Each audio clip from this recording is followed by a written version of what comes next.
J'ai eu la chance de pouvoir passer 10 jours en Algérie à l'automne 2015 pour enseigner. J'ai pu circuler dans plusieurs villes de ce pays passionnant et y rencontrer de nombreux acteurs.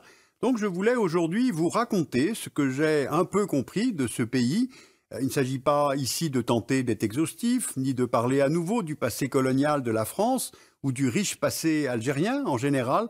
Non, il s'agit de parler du présent et de se poser quelques questions sur l'avenir de l'Algérie. L'Algérie est en Afrique du Nord. Elle a pour voisin à l'ouest le Maroc, le Sahara occidental revendiqué par le Maroc et la Mauritanie, le Mali et le Niger au sud, la Libye et la Tunisie à l'est, et le pays s'ouvre sur la Méditerranée par une vaste façade maritime. C'est dire son importance stratégique. C'est le plus grand État du continent africain, avec 2 380 000 km², et le pays est divisé dans le sens nord-sud en 3 zones climatiques qui dictent la répartition des populations. Si on regarde de plus près, on a au nord un climat de type méditerranéen. Le long de la côte, les zones les mieux arrosées permettent l'agriculture sur une bande d'à peu près 100 km de large. C'est là que se trouvent les principales villes du pays: Alger, la capitale, Oran, Constantine, Annaba. Puis viennent les zones de montagne avec l'Atlas stélien, les Aurès, l'Atlas saharien. Le climat y est semi-aride ou sahélien.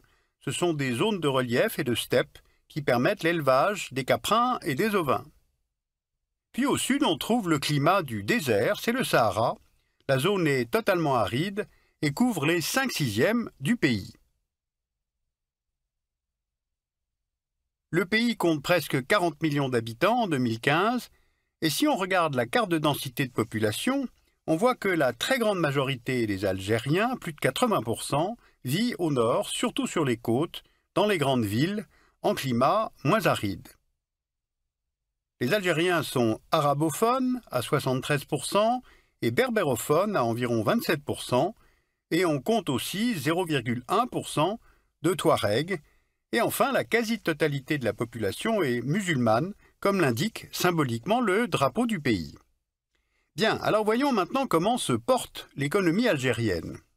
L'Algérie, c'est un pays agricole, mais on pourrait presque dire était un pays agricole, car aujourd'hui, la part de l'agriculture dans la formation du PIB est de 10% et le secteur emploie 11% de la population. Le pays produit principalement des céréales, agrumes, oliviers, culture de la vigne, élevage de bétail. L'essentiel du PIB est dû au secteur secondaire, c'est-à-dire l'industrie, qui représente 47% du PIB et 26% de la population active. Et puis enfin, il y a le secteur tertiaire qui contribue à 43% du PIB et emploie maintenant 63% des actifs. Le PIB algérien dépend donc fortement du secteur secondaire, car l'Algérie dispose d'un sous-sol très riche. Du phosphate près de la frontière tunisienne, du minerai de fer le long de la frontière marocaine et sur la côte, dans le massif montagneux du Hogar des mines d'or, de diamants, d'uranium, d'étain. On trouve aussi du zinc, du plomb, du charbon, mais je voudrais me concentrer surtout sur les hydrocarbures. Voici les principaux gisements. Au sud, le bassin de Regan, dans l'est, le bassin d'Edgeley, puis celui de Hassi Berkin et le bassin de Hassir Mel. Et du fait de ces ressources, l'Algérie est, pour la production, le 9e producteur de gaz au monde en 2014 et le 18e producteur mondial de pétrole. Et au niveau des réserves, elle est dotée de la 16e plus importante réserve de pétrole au monde et des 10e réserves de gaz. Au total, 95% et demi des recettes à l'exportation algérienne viennent du secteur des hydrocarbures. L'Union européenne achète d'ailleurs 34% de la production algérienne de pétrole et 60% de la production de gaz, ce qui en fait son premier partenaire économique. Alors tous ces chiffres pour vous faire mesurer le très haut niveau de dépendance du pays à ce seul secteur. Or, la conjoncture a changé, car on observe 3 phénomènes depuis 2014. Les exportations sont en baisse suite à la réduction de la demande européenne, du fait de la stagnation économique, mais aussi du fait du ralentissement de l'économie chinoise. Résultat, les recettes d'exportation d'hydrocarbures algériennes sont passées de 32 milliards de dollars au cours des 6 premiers mois de 2014 à 18 milliards pendant la même période en 2015. Deuxième phénomène, le prix du baril est passé de 112 dollars en juin 2014 à 45 dollars en novembre 2015 et les cours ne sont pas amenés à remonter. Et enfin, les grands gisements historiques du pays sont de moins en moins productifs. Résultat, l'Algérie ne parvient pas à boucler son budget avec un baril à 45 dollars. Elle puise dans ses cagnottes, notamment le Fonds de régulation des recettes. Les réserves de change du pays qui garantissent sa solvabilité sont passées de 179 milliards de dollars en décembre 2014 à 160 milliards en juin 2015. La balance commerciale est déficitaire depuis le début de l'année 2015 car le pays importe pratiquement tout ce qu'il consomme. Alors des économistes algériens ainsi que ceux du FMI estiment que le pays peut tenir sur ses réserves pendant 3 ou 4 ans, pas plus. Dit autrement, l'Algérie a quelques petites années pour lancer des réformes de structure et orienter la diversification des investissements. Or, ces réorientations ne semblent pas du tout à l'ordre du jour. Regardez sur ce planisphère les bassins de gaz et de pétrole de roche-mère, appelés à tort gaz et pétrole de schiste, nos sources étant les données de l'EIA. On voit que les premières ressources techniquement récupérables sont en Chine, les deuxièmes en Argentine, et l'Algérie détiendrait les troisièmes réserves mondiales, soit 20 000 milliards de mètres cubes, c'est-à-dire 4 fois plus que ces réserves de gaz naturel connues dans le pays. Voici la carte des principaux bassins de roche-mère en Algérie. Eh bien, face à une telle disponibilité de ressources, le Parlement a adopté une nouvelle loi sur les hydrocarbures et le gouvernement a lancé un programme de forage dans le Sahara. Les gaz de schiste sont donc retenus comme une option qui viendrait à terme augmenter la production d'hydrocarbures et donc les recettes du pays.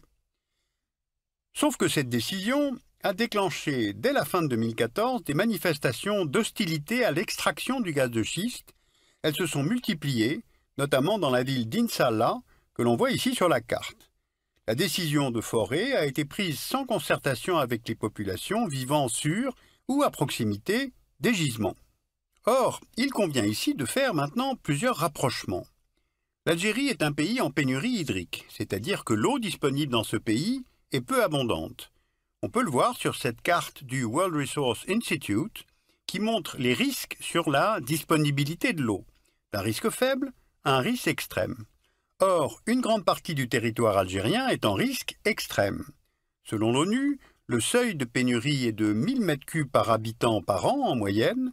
Or, la moyenne pour l'Algérie est de 600 m3 par an par personne. Maintenant, regardez ce schéma. La principale technologie utilisée à ce jour pour accéder aux roches-mères est la fragmentation hydraulique, qui requiert une énorme quantité d'eau à injecter sous pression avec des adjuvants afin de faire éclater la roche.